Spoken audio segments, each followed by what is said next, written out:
All right, guys, welcome back to the channel. Today, we're going to be here talking about the standing position, specifically the king of all takedowns. Okay, so the king of all takedowns is going to be your body lock.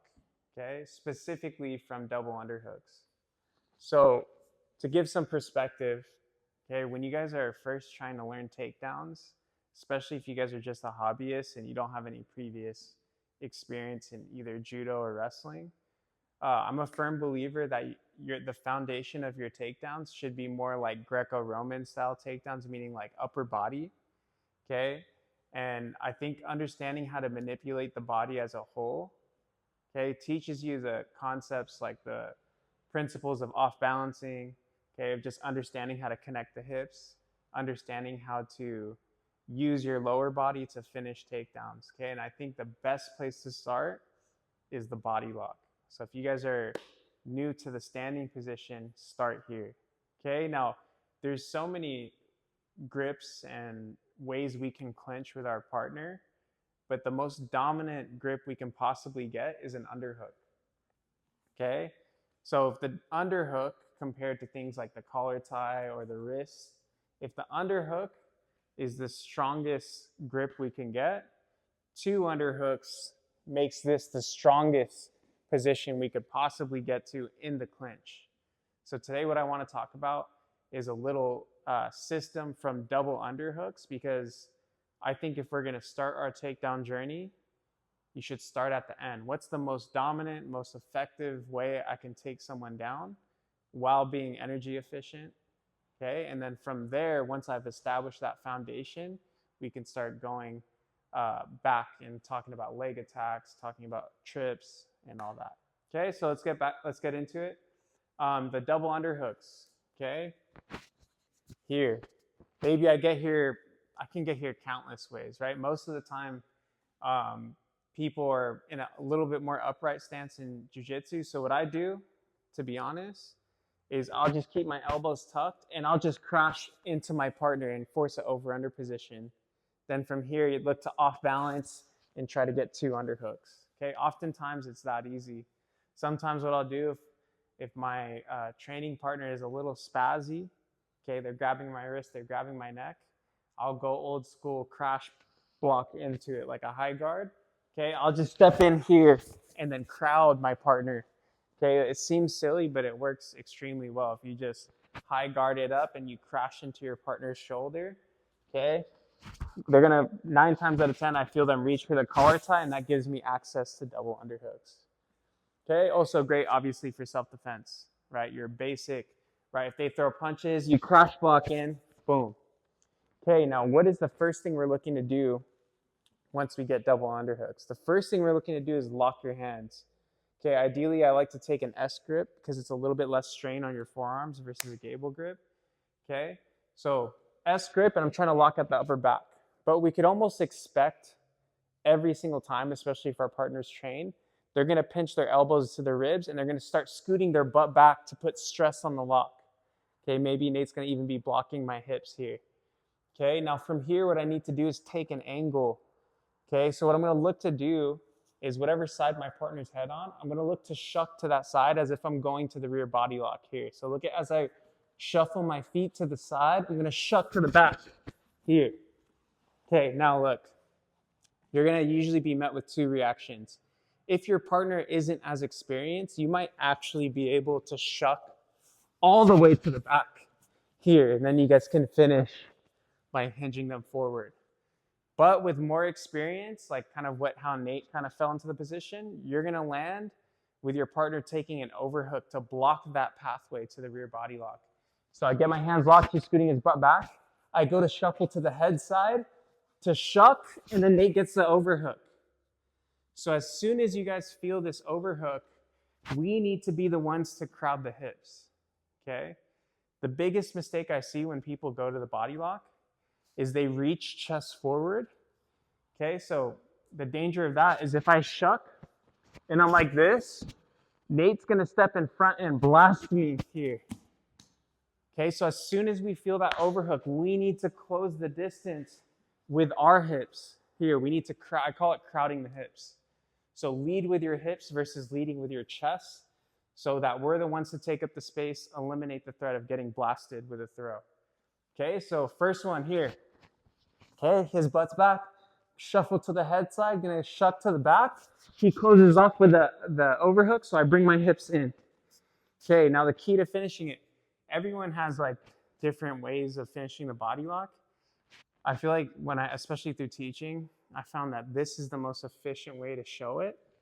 So once I get this body lock, okay, the basic finish is I want to keep my partner standing tall or back bending.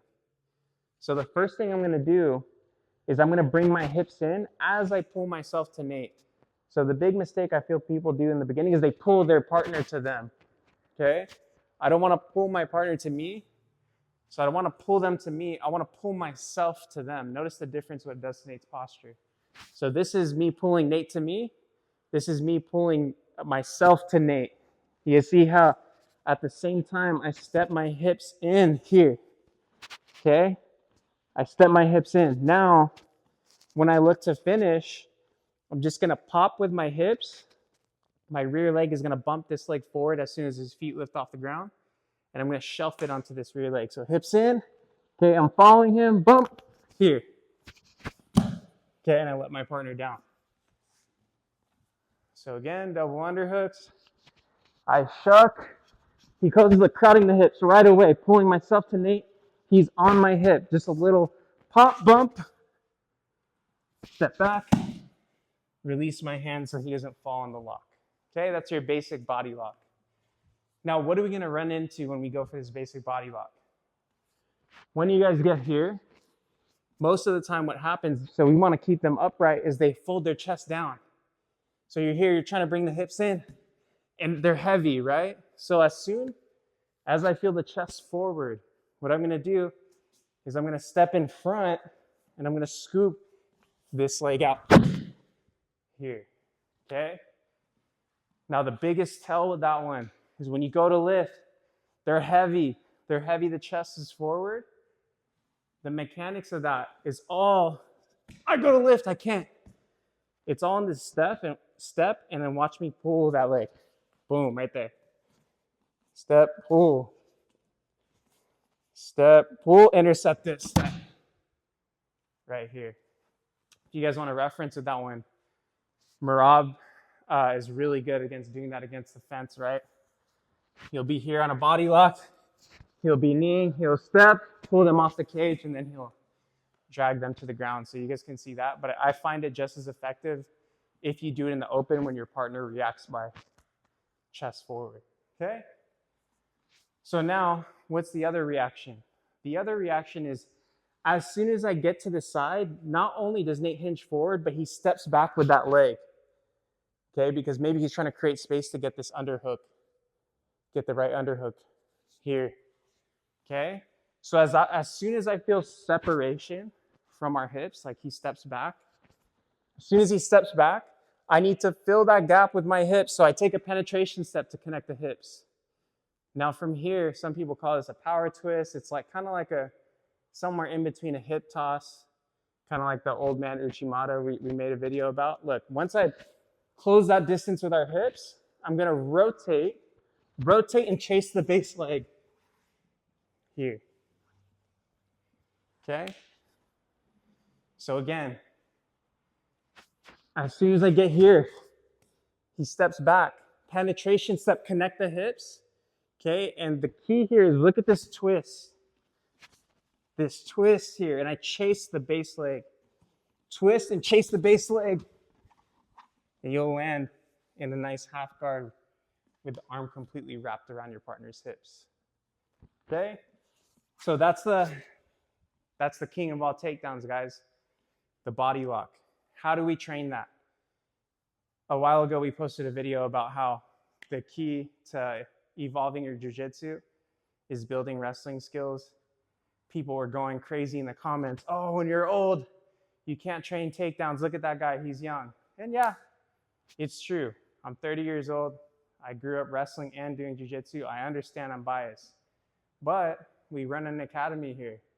We have guys all the way up to the age 50 still drilling takedowns, Okay, no one said you guys have to go live every single day, but you should have the understanding to apply a system of takedowns. And not only that, the older you get, you need to stay sharp with falling. We all need to not have that fear of falling, right? So how would we train takedowns? How do we do it here at Kata? So I separate the takedowns to make takedown training safe, okay, and accessible for everyone. I separate it in two parts. Today, we're talking about getting to double underhooks, okay? The first part is just getting to the position that we're trying to do the takedown from, getting to double underhooks. What you guys can do is you can grab a partner. This is great to get warm for training. Start in the over-under position and just create a game where you're just trying to get double underhooks. That's it. Literally that. You can start an over-under clinch to get warm. So you could practice pulling your partner. Nate's pummeling with me too. I got to off balance and find my way to 2 underhooks with locked hands. Boom, reset. You could even extend that game, and instead of starting in the over-under, you guys can start in the open. Okay, now I have to grip fight my way into double underhooks. Great. After maybe 3 2-minute rounds of that, then what you guys can do, and this is the critical part. Okay, don't go training takedowns with someone who's uneducated, just going live from the feet. That's dumb, right? Especially if you guys are hobbyists. It's one thing if your partner is also trained in takedowns, you trust their ability to stay safe, not only for you, but for themselves, right? Knowing how to fall, okay? But for most people, especially if you guys are a hobbyist training jiu-jitsu, you don't have access to training partners like that. So how do we train takedowns? So I just gave you guys 3 options with 3 distinct responses from my partner. What I do is, like if I teach this in class, is I'll have the students start here, and we'll do 2 minutes, one person's just drilling finishes, okay? But the way we do it is we make it an active drill. So what we're gonna do, my partner is gonna respond by bringing their butt back, and as I get to the body lock, he's gonna give me one of 3 responses. First one, okay, he hinges forward. Okay, second one, he steps back. And then the third one, once I get hip to hip, he does nothing. Okay, so Nate, it's not a static drilling, but it'll be active. Like we're flowing through the positions, and Nate just has to give me one of those 3 reactions. My body has to be able to tell, have the sensitivity to the feel of where his posture is, and then choose the right finish there. And then obviously, once you guys get smooth with it, okay, and your partner gets accustomed to recognizing those patterns and falling correctly, then maybe down the line you can ease your way into going live from the hand fight. But like I said, if you're just a hobbyist and you just want to have confidence, the number one thing you need is you need clarity with what you're going for, okay? Like what takedown you're seeking, the responses your partner is gonna give you, okay? And then how to finish safely. Not only that, probably the most important part is your uke learning how to fall and not be stiff, okay? That's the number one reason. That's the number one reason why if you guys try to stand up at your academy and you shake hands with someone, they all of a sudden they get mad spazzy, right? Because they're terrified of falling. It's the same as if you just start sparring. The first time you start like boxing, everyone's so scared because they're not used to the impact. And the truth is, before you guys can even really have a nice spar from the feet, you need to get used to falling. It's the most critical, most underlooked thing, the thing that jiu-jitsu guys don't do anymore. So when you guys do your takedown training, maybe give that a try. And it doesn't have to be a lot, guys. Like I said, maybe two 2-minute rounds of hand fighting, and then 2 2-minute rounds of finishing. That's 8 minutes you spent on the feet. You train 3 days a week, that's like 24 minutes live. Okay, and that will make the world of difference versus not doing any stand-up at all. Okay, so the next time you guys go to your open mat, or if your professor gives you guys time to work on stuff on your own, maybe spend just 8 minutes on some stand-up. Okay, it doesn't hurt, it could only make everything better.